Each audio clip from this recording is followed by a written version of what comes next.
Hello, I'm Dr. Gloria Horsley. And I'm her daughter, Dr. Heidi Horsley. Heidi and I want to welcome you to Open to Hope Conversations, the podcast. We believe that the greatest gift you can give yourself after a loss is hope, using this moment to connect with others who have not only survived but thrived. So let's get started.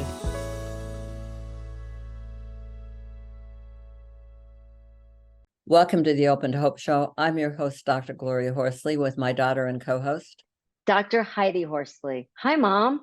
Hi, Heidi. Well, we're super excited today because we're tuning in again to the Golden Bachelor and following along with Gary's journey. We think this is really important for everyone because our mission at Open to Hope is finding hope after loss. And he is certainly finding hope. And I know many people who are widowers and have had some kind of a loss or divorce are following along with us. And there's such hope in it, isn't there, Heidi? Absolutely there is. And there's hope that we can find, somebody else after a loss. And this is the third week of the Golden Bachelor. And now there are now just 12 women competing for Gary's heart. Wow. So one bachelor, I know a couple of them are widowers and divorce and all sorts of things from loss. Well, Heidi, one of the things that I talk a lot and we think a lot about are the fears and concerns regarding dating after loss. And, my partner, my fiance, Frank Powers, and I are very interested in looking at some people's fears and concerns and have had a lot going on in our practices for the last 40 years of helping people through these fears and concerns, and especially now with online dating. It's pretty incredible what's happening, and there's a large cohort coming out, and that's why The Bachelor is so amazing, because there's so many lonely people out there. So let me get Frank in here with us. Now, Heidi, were you wondering about what some of the fears and concerns are? Sure, I'm very curious to what they are. Well, Frank and I have really kind of found that there are, probably about 4 fears and concerns that are really applicable. And you want to give us the first one, Frank? I'm afraid of reopening my heart. Yeah, that's a big one, trying to reopen your heart. I mean, we were seeing some of that on Well, the it's show. scary. And I think for most people, the fear is that, okay, I've lost someone. I've gone through a lot of pain. Do I want to go through this pain again? And maybe the pain will be that I won't find somebody. Or I'll invest in somebody and something will happen to them as well. Exactly. Right. And then the second one is I'm not good enough. How about that one? We saw that on the show tonight. I thought Joan was an excellent example of someone who really owned her fear that she wasn't good enough, and that she got up and she said, look, I'm not really, this isn't my forte. However, I do want to do this show, right? At the poem, I thought was beautiful and got his heart. You know what, Frank? Sometimes when people are vulnerable and they're their authentic selves, they connect even better. And I think you saw that when she read the poem. Exactly. But she did have the fear of not being good enough. And that is absolutely very common with the people that we've seen in our practice. And really, after a loss, your self-esteem does take a hit. Particularly if you're thinking about dating again, you're like, whoa, I mean, this could really be a very, very, very scary thing. And I've got to show that I have some kind of a talent. And, that comes into our idea that I'm not good enough. And it's how long have I been out of this dating process? And oh my God, it's so different than when I was 30. It's different now. And it is different. And you do have to adapt to new skills.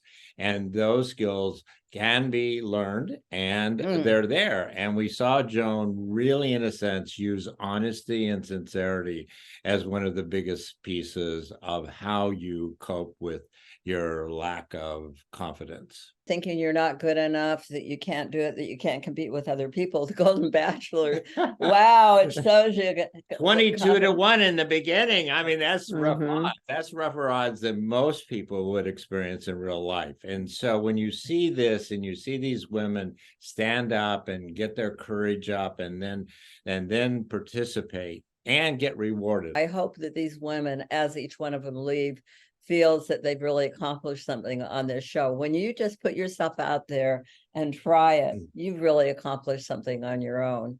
And Yeah, Ellen said a very interesting thing very early in the process. And Ellen said, you know what, even if I don't win, what happens is that I now know that I want someone and I'm going to put out the energy to do that. And I think that's one of the nicest things that happens, even if you're not the person he selects, that you get the confidence that this is what I want. I do want a relationship. I don't want to be alone. I don't want to face loneliness. I'm hearing a lot of women say that. They're saying that they're finally realizing that they can connect again to another person. Yes. And I think that's a very important lesson about the Golden Bachelors that really does help people who are older, who are entering the dating process again. And I have been amazed since we've been thinking about the Golden Bachelor and about online dating, how many people have met their partners online. It's amazing. I am totally blown up. And I'm not talking about younger kids. I'm talking about people over 40. It is absolutely amazing. Yes. Just last night, I was sitting next to some people at dinner and they said, oh my gosh, we just had a honeymoon. They were in their, 50s probably, and they had met online. And we're very excited about it. So yes, it's kind of amazing. It's fun to run into people all the time, Heidi, who really, in a sense, have started dating for the first time in their 60s or 50s and 70s. And it's just wonderful to see. It's nice to see the energy that can come out of the process of looking for a love that, and after loss. After loss is a big time that you have to put things together so you can get yourself ready. And and it sounds like the energy is different as people are older now than it is when you're younger.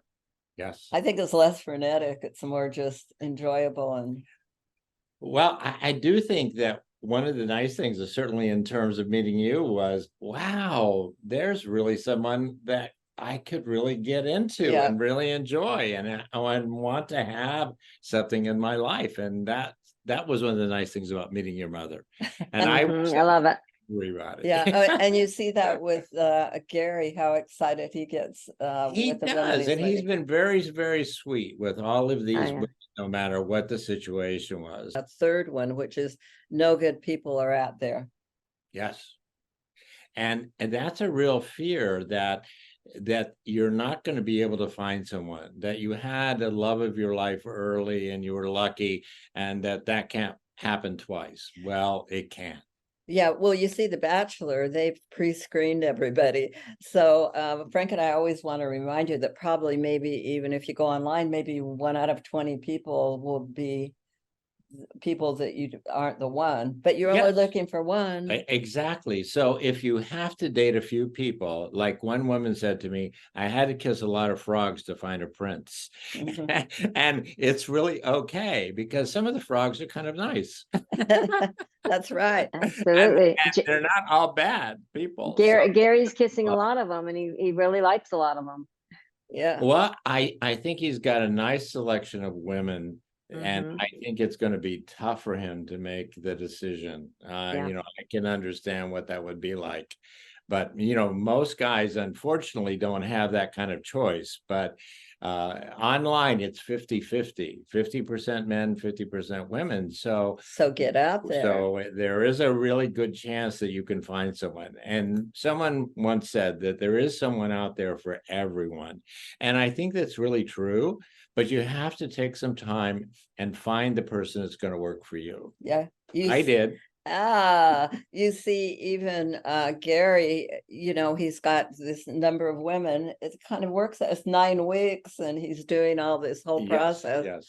So it's pretty interesting. So the last one is, how do I know I can trust someone new?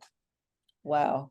Trust. Well, it's really hard to build trust, and you've got to do that over time. And that it was really interesting to see the dynamics on this particular program where one woman, Kathy, was really, in a sense, questioning Teresa's sincerity. And I do think that is a normal thing to happen, is that you really do wonder if the person is really being sincere. Now, certainly my impression was that Teresa is sincere. And I think Gary thinks that she's also sincere too, because he kept her. He did give her a rose. So I do think that it's hard to be challenged that your sincerity isn't real. And that can happen in the dating process, and it's not unusual. So what happened between Kathy and Teresa is not unusual. That your sincerity, even if you are sincere, will be challenged sometimes. And you've got to hang in there, and you've got to trust yourself and trust your own heart that you're sincere. Mm-hmm. After a romantic one-on-one date with Joan, who was a widow, you all know, because you've been talking about her, she gets a call from her daughter. And her daughter has had a baby 15 days ago and isn't doing well. And unfortunately, she ends up having to leave the show, even though she and Gary are very connected. That was a heartbreaker. It was Yeah. really hard to see that, Lot of because, you know, tears. I Whoa. could see them ending up together, but Mhm. she felt like she needed to leave as a mom. And I guess I was just wondering, Mom, you know, you are also a widow and you also have daughters. And I'm wondering in that situation what you would have done. Wow, that was so hard. And I think that was so important that Gary is a widower and she's a widow, that the way they came together was pretty incredible in that emotion together and understanding. And I have to say, I probably do the same thing. But I would expect that Gary would do the same thing too. Well, I do think that he was very careful to let her know that he appreciated her choice and he understood their choice, that she needed to be with family, and that didn't change his feelings toward her. But I think a guy would do it too. I felt that Gary felt even more connected to her because she He made looked that like choice. he wanted to go with her, actually. He did. He did. Absolutely. Anyway, it was a great show. Yeah, it was, and it showed a lot of heart on both their parts. Yeah. I Yeah, mean, I her agree. devotion to family and his understanding and devotion to the fact that she was making a tough choice, one that he was sad that she had to make. Yeah, it brought out a lot of hope again, and for the human being. It was a nice human touch. Yeah, in that was. particular show. It was Yeah. great. Okay, so dating doctors, thank you so much tonight for all Thank- your insight, and I look forward to you know, hearing what you have to say about the next episode. Another exciting episode of the Golden Bachelors. I really feel like this show is showing a lot of emotion and showing the real life struggles that people go through in the dating process. Absolutely. And that's the reason we're here. We want to help people with those struggles through the dating process because Cool. we think it's worth it. We want to thank everybody for tuning in on the show today. And as Heidi and I always want to remind everybody, and Frank too, if you've lost hope, please lean on ours until you find your own, and God bless. I'm Dr. Heidi Horsley. You have been listening to Open to Hope, the podcast. You can follow Open to Hope on Facebook, Instagram, and Twitter. To learn more, visit us at opentohope.com and go to Apple Podcasts to subscribe. I'm Dr. Gloria Horsley. Join us again next week for another Open to Hope conversation, where we invite you to lean on our hope until you find your own.